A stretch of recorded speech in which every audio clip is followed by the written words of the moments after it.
When my husband left for a month, the house changed. The silence was not peaceful. It was thick and cold, pressing against the walls. I tried to fill it with sound, leaving the TV on, the kettle humming, the washing machine spinning, but nothing covered the emptiness he left behind. I had lived alone before marrying him, but this silence was different. It wasn't freedom. It was absence. Every night the bed felt too big, the air too still. I missed his voice, even when it used to annoy me. I missed his presence, the sound of him moving, breathing, existing near me. He called the night before his flight. "Take care of yourself," he said. "And remember, Daniel's there if you need anything." I laughed it off, pretending I wouldn't. But when the days started stretching into each other, I realized how much that single sentence would echo. Daniel, my husband's son, barely spoke to me unless necessary. He was polite, quiet, a young man who carried his late mother's memory like a shadow. We shared a roof but not a rhythm. When I tried to talk, he responded with gentle distance, as if kindness was a favor he offered but didn't mean. I understood. I wasn't his mother, just the woman who had taken the space she once filled. The first week passed uneventfully. I kept busy, cleaning, cooking, texting my husband photos of meals he wasn't eating. At night, I scrolled endlessly through social media, pretending to be connected while feeling entirely invisible. Then came the night of the storm. Thunder cracked so close it shook the windows. I told myself I was fine, but every sound after that seemed sharper, louder. The wind howled like it was alive. The house felt wrong, too empty, too dark. I sat up, heart racing at every creak. I thought about my husband, thousands of miles away, and suddenly the distance felt unbearable. Before I knew it, I was outside Daniel's door. I hesitated, embarrassed, but knocked anyway. When he opened it, his hair messy from sleep, I almost turned away. "Sorry," I whispered. "It's silly, there's something about storms." He looked confused, then nodded slowly. "You can stay in Dad's room if you want," he said. I almost corrected him, "our room," but didn't. Instead, I asked if he could stay too. He hesitated only a second before agreeing. We didn't speak much. I lay on the far side of the bed, facing the wall, trying to convince myself it was harmless. The mattress dipped slightly where he lay, the faint sound of his breathing steadying mine. I told myself I'd sleep, that this was temporary, that fear had driven me here. But I didn't sleep. I listened, to the storm fading, to his quiet breathing, to the rhythm of guilt beginning to grow in me. It wasn't guilt for the act itself. It was guilt for the comfort it brought. I felt safe, as if the house had warmed itself again. For the first time in days, I wasn't alone. Morning light slipped through the curtains, pale and fragile. I woke to find the space between us untouched but alive. When he stirred, I pretended to still be asleep. He stood quietly, left without a word, the door clicking softly behind him. At breakfast, we acted like nothing had happened. I poured coffee, he thanked me, and silence did the rest. But something had changed. The air between us wasn't empty anymore. It carried the weight of a shared secret, one we hadn't spoken into existence. That night, I tried to sleep alone again. The rain had stopped, but the silence returned heavier than before. I lay awake, staring at the ceiling, remembering the steady rhythm of another's breathing beside me. I told myself it was just fear, that I'd been foolish, that it meant nothing.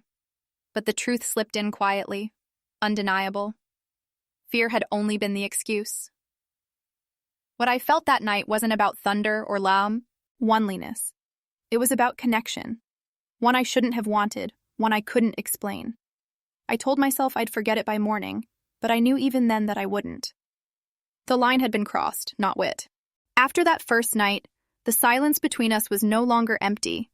It was charged, fragile, alive with everything we weren't saying. I told myself it would never happen again, that the storm had made me weak. But the next evening came and I found myself listening for his footsteps. When the house settled and the lights dimmed, I felt the same ache of loneliness return, heavier this time. I waited longer before giving in, convincing myself I was only checking on him. When he opened his door, his expression told me he already knew why I was there. We didn't speak much after that. Words would have made it real. Each night became a quiet agreement, an unspoken understanding that neither of us dared name. I used to count the days until my husband's return. Now I counted the hours until darkness fell, until the moment when excuses no longer mattered. The fear I'd once blamed disappeared completely, replaced by something softer but far more dangerous: comfort. We began talking late into the night. He told me about his mother, how she used to hum when she cooked, how the smell of her perfume still lingered on her old scarf. I listened like it was sacred. He asked about my past, my marriage, my dreams before I met his father. The space between us slowly shrank with every shared truth. It felt wrong, but it also felt inevitable. I told myself I was only trying to understand him, to make peace with the distance between us. But the more we talked, the more I realized I was trying to fill my own emptiness with his presence. Sometimes he would laugh softly at something I said, and it would echo in the dark like a secret. I began to notice the smallest things: how his voice softened when he spoke to me, how he looked at me longer than he should, how the air shifted when he entered the room. I told myself I was imagining it, but my heart always betrayed me. The line between care and a desire blurred until I couldn't tell one from the other. One night, I cried without knowing why. He asked what was wrong, and I couldn't explain. I said I missed his father, but that wasn't entirely true. I missed the safety I used to feel when love was simple and defined. Now it was messy, trembling, dangerous. He reached for my hand, hesitant but steady. His touch was light, almost innocent, but it burned through every wall I had left. I didn't pull away. I told myself it was nothing, just comfort, just a human need for warmth in a cold house. But deep down, I knew the truth. I didn't want him to let go. The next morning, we avoided each other. I stayed in the kitchen longer than necessary. He left earlier than usual. The silence wasn't peaceful anymore. It was thick with awareness. Every glance felt like a confession, every polite word like an apology we couldn't say aloud. I tried to tell myself that I still had control, that as long as nothing physical happened, I hadn't truly betrayed anyone. But that lie was wearing thin. I started dreaming about my husband calling from across the world. In the dream, his voice was distant, distorted, as if he were speaking through water. He'd ask how things were, and I'd try to answer, but my throat would close. When I woke, I'd reach for my phone to text him something ordinary. "Good morning, how's the trip?" But my fingers would freeze above the screen. I didn't know what version of myself to show him anymore. Each day, guilt grew roots. It didn't stop me, though. It only made every quiet moment heavier, more desperate. Daniel would linger a little longer at dinner, ask if I was sleeping okay. I would nod, smile too briefly, pretending not to notice the unspoken weight behind his eyes. At night, when I passed his room, I'd feel my chest tighten, my mind whispering that I should keep walking. But I never did. There was no PL, and no intent, no dramatic confession, just slow surrender. The house, once cold and distant, now felt suffocating with heat neither of us could bear. I told myself I still loved my husband, and I did. The days blurred together until I could no longer tell where one lie ended and another began. I went through the motions, answering my husband's messages, cooking meals, pretending to sleep. But inside, everything was unraveling. The guilt had become constant, sitting just beneath my skin, heavy and suffocating. Every time the phone rang, I felt exposed, as if the truth might spill out of me without warning. Daniel and I had stopped speaking much, but silence had become its own kind of intimacy. We didn't need words anymore. The air between us said enough. One evening, my husband called earlier than usual. His voice sounded tired, but warm. He told me he missed me, that the month was nearly over, that he'd be home soon. I forced my voice to sound steady, answering with practiced affection, every word feeling foreign on my tongue. Daniel was in the next room. When I hung up, I could still feel my husband's voice lingering in the air, colliding with the quiet presence just beyond the wall. That was the moment I understood how far I had drifted. The man I promised to love felt like a stranger, and the one I wasn't supposed to care for had become the person I thought of first. Daniel came into the kitchen a few minutes later, asking softly if everything was all right. I nodded, but my throat tightened. He looked at me as if he wanted to say something more, then stopped himself. The restraint in his eyes broke me more than words could. I realized we were both trapped in something we didn't want and couldn't escape. It wasn't love, it was dependence. Two lonely souls clinging to each other because the house was too empty without it. The next morning, everything changed. My husband came home 2 days earlier than planned. I heard the key turn in the lock and froze. My heart pounded so loudly I could barely hear his greeting. He smiled when he saw me, that familiar, kind smile that once made me feel safe, but now it only made my stomach twist.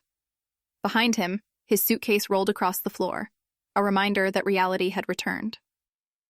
Daniel appeared from the hallway, pale, quiet, caught off guard just like me. My husband looked between us, oblivious at first, then hesitated, a faint confusion flickering in his eyes before it disappeared beneath the surface. The house filled with polite conversation, but the silence underneath it was deafening. I could feel Daniel avoiding my gaze, speaking only when spoken to. My husband seemed happy to be home, unaware that everything he trusted had already cracked. As the evening went on, I watched him settle back into his space, our space, and realized how foreign it felt to me now. I had shared this bed with him for years, yet I no longer recognized the comfort it once gave me. It was as if the walls knew what had happened, holding the echoes of things never meant to be spoken.